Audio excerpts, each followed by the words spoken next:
girlies, or whatever you identify as. It's your lover, home, your best friend, vanity, like girl, and all. It's after break for me. I'm not sure what I'm getting into this week, so we just gonna take it as it goes. I did want to come and talk a little bit because I've been up and down. I wanted to talk about life and goals and success, overachieving, academics, and things like that, because if you don't know, I was kind of groomed to be like an overachiever, and there's pros and cons with that.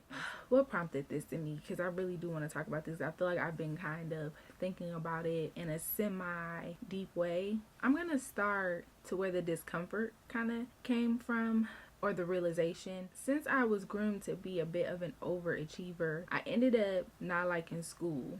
I went to a gifted school. If you know, you know. And so once I got older, I want to say about high school, I completely rebelled as far as academics. I just didn't like school. I really stopped liking school. But I will say that a pro of that grooming to be exceptional, like exceptional being the baseline, being the norm, is that I feel like you naturally become a problem solver. It definitely prepped me to have a certain hunger for knowledge and a certain hunger for research and just problem solving. It's very hard sometimes for me to sit and not know or not research.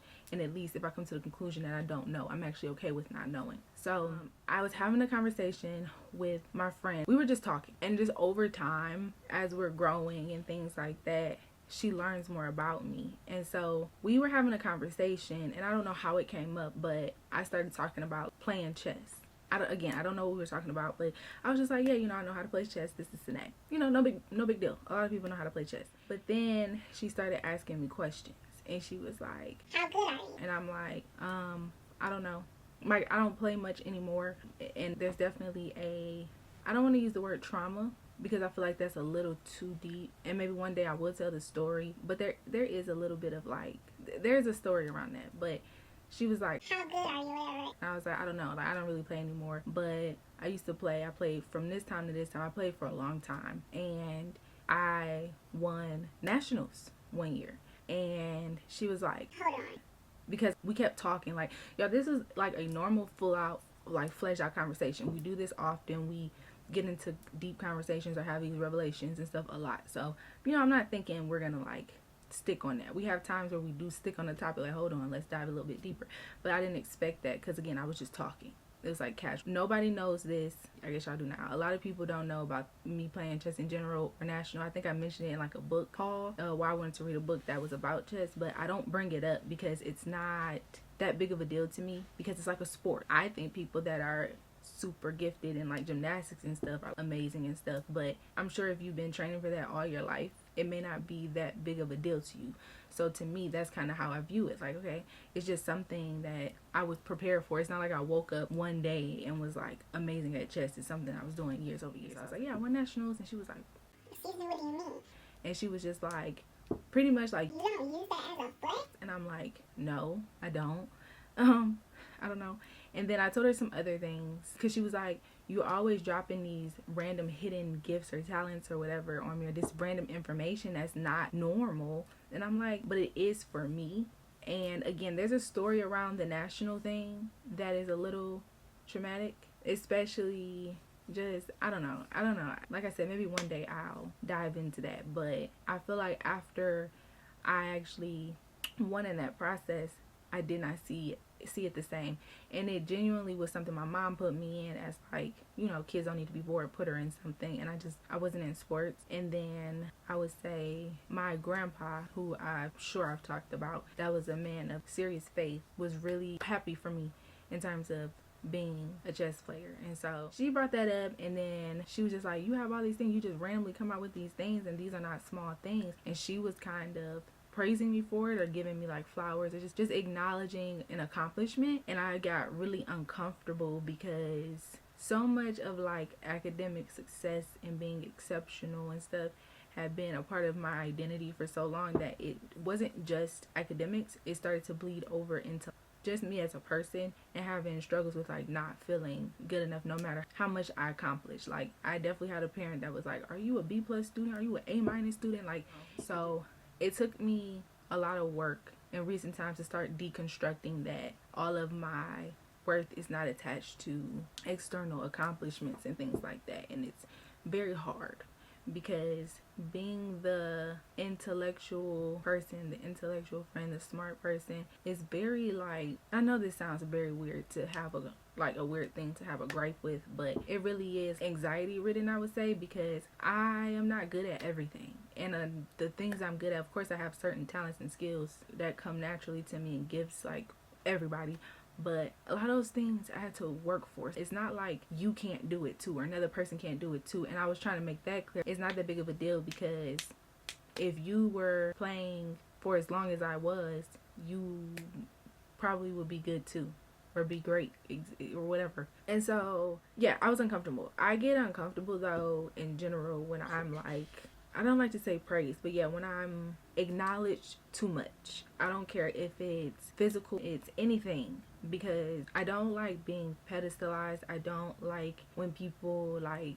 make it as though I'm doing something that other people can't do, because I don't think anything that I've done or do is something that another human being like can't do. It's just that it's where you put your efforts. Like, some people put their efforts in sports, some people put their efforts in learning, like deeply learning money and the economy and finance to become wealthy and stay there.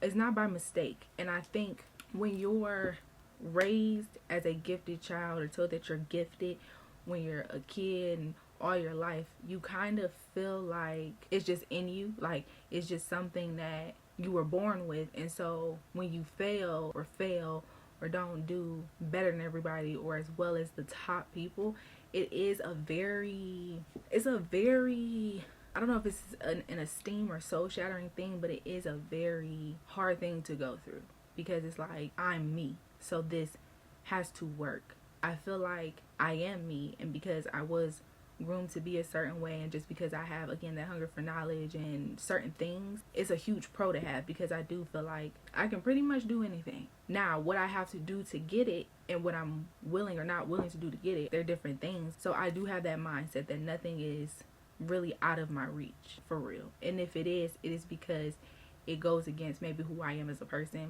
or what I believe in. So that's a pro. But the con with that is feeling like you have to be exceptional at every single thing that you do. And I realized it wasn't good for my anxiety, and I wasn't able to enjoy life because of that thinking, because being mediocre in anything just didn't feel right. It would be anything. If you've been watching me, I'm sure I've talked about this, where when I take an interest in something, I literally like learn everything about it. I want everything that comes with it. It has to be perfect. And again, I feel like I do have that skill where I can pick up and learn things super fast, usually 9 times out of 10, and be like, I would say decent to good at, where it's like, oh, okay, that's cool. You can actually do that. You know what I'm saying? When it came to the nail thing, when I went to do my nails at home, how I bought every single thing. I knew every single product, and I did it until I got it right, and it didn't take me a long time. I crochet, and the people around me tell me all the time, like, you should sell it, sell it. I've been out and people have given me compliments, wanted to get my number, wanted me to make stuff for them, and I've often toyed back and forth, because I'm like, certain things are my hobbies and I don't want to make them a business. And then I start going down the path of, how could I make this a business? How could I make money? How could I do this? How could I change the world with doing this? And I don't want everything in my life to be like that. And so I ended up talking to my therapist, because I told her it feels braggadocious to just be naming off accomplishments. Because my friend was like, okay, since you play chess or you were a national chess champion, I didn't know, why didn't you tell me? And I was like, because I didn't think it was worth telling. Like, I don't want to be defined or lead by my accomplishments. It's not who I want to be. And so she was like, well, what else do you have? And I was trying to think, like, what else is like exceptional that's not normal? But I don't know. I was like, I kind of can't tell you. We would just have to have conversations. And then later on, other things came up, and I was just like, oh my gosh. And I'm like, I feel like it's only exceptional because you don't do it. And then again, in gifted schools or in gifted spaces or in spaces, a lot of times where exceptional was the bare minimum, like that's what it was expected, which is not good, great, like exceptional, right? A lot of the stuff seems normal to me. And so being so afraid of being like mediocre, it has been a thing for me. But I also realized being an exceptional human being is also something to strive for. So instead of it being like, let's get all these accolades, how about let's work on being an exceptional human being? That's a better goal to have, because I feel like as a human being, you can just always be better in life. So let me kind of fast forward. So with all that being said, I ended up talking to my therapist, and my therapist is like, yeah, people who come from these backgrounds of gifted and all this, like, you know, with that kind of pressure, do end up having a lot of anxiety in like college and stuff like that. And that was my experience, because the goal was not necessarily to actually learn in the classes and get information and enjoy the classes. It is to be the best, get the best grades. And so I say that to say I saw somebody on Threads, and she was talking about how she dropped out of grad school. And I was just like, that's amazing. Because she was saying how like she was tired of waking up, crying, and being stressed out and all that stuff. Me personally, my shift, instead of going like medical school, I switched to a different, you know, path in health or whatever. But it made me want to speak life into that situation, because sometimes quitting is necessary. And instead of looking at goals and benchmarks that you can do, like, okay, I got this degree, I did this, I got this car, I got this house, I did this, I want to make $1 million. I often tell people, especially like my friends and people I care about, some that kind of have that same mindset, that perfectionist, like I have to be the best and this is and that and all that stuff mindset. I try to tell them that I live my life to a point where I have a vision overall for the kind of life that I want, and I place things and people and things like that into that vision. So if I desire peace and harmony in a community and a life of ease or financial freedom, or where my income always exceeds what I need and my resources, and to the point where I can relax, and like I'm very vivid. Like if I want to read for 5 hours a day, I can do that. If I want to take 2 months off from any type of actual labor or working, I can. And I've been able to do that in the last couple of years, where literally I can take off a certain amount of time. But that's how I plan out my life now, versus getting these things done. Because you have people that reach these great goals and then they get depressed right after, right?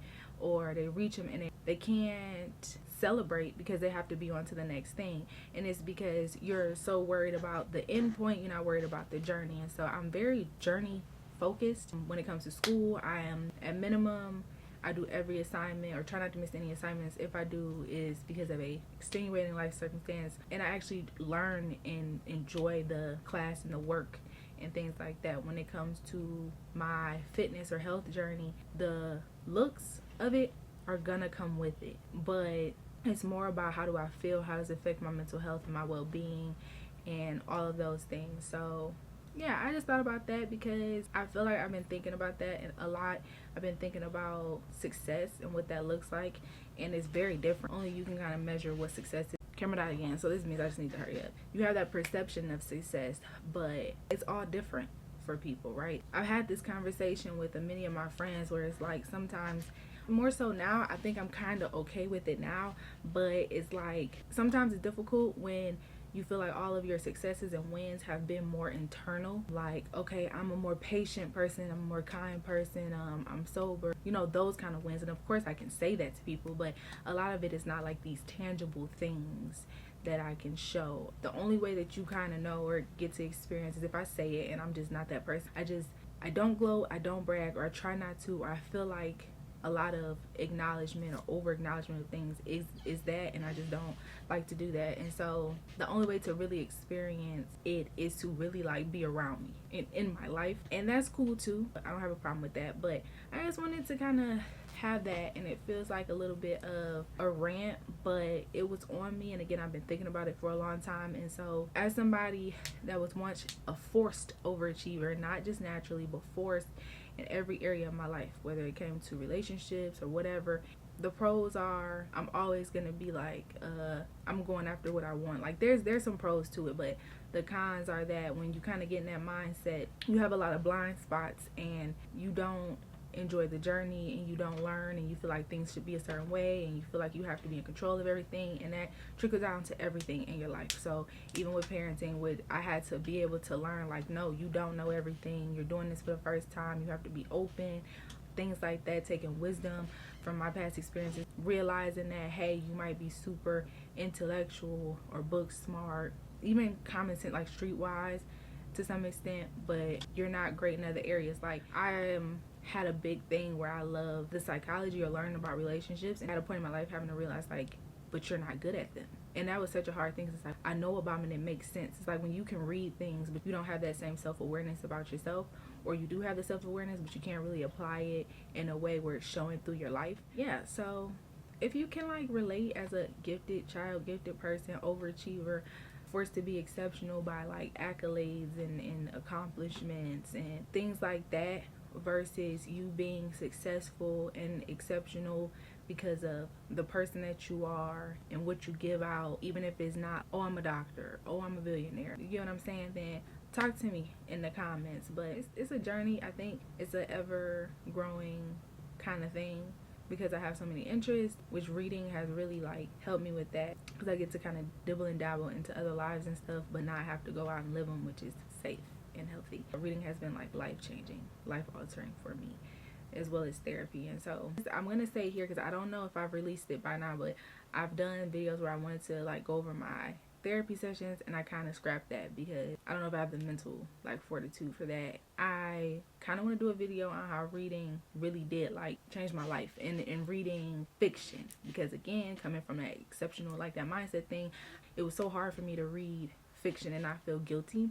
So that, and then it was some other idea I had. I once had a plan for a video of like saying like, I want to be mediocre. Like that was the title. Ooh, and I don't know. I just couldn't put it out in good faith just yet, or back then, because it was such a emotionally charged thing. Whereas now I kind of know what I mean when I say that. More so as far as like showing off things. From the outside, it might seem mediocre until you meet me. So remember that there's no one way to arrive at a solution or solve a problem. Learned that from my therapist too. Have some grace with yourself. Continue to self-reflect, but remember to also live life.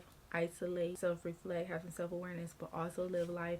Surround yourself with really good people. Figure out the type of life you envision, and then that way it's easier no matter what job you're working. People around you, you're able to easier navigate. I've learned that. So like if I know I want peace, I'm not going to be around people that don't bring that. If I want peace, I'm not gonna involve myself and act in ways that doesn't cultivate that. I just hope that y'all took something from that little talk, because that was super deep, like in me, not deep like, oh, you're super deep, I'm a philosopher.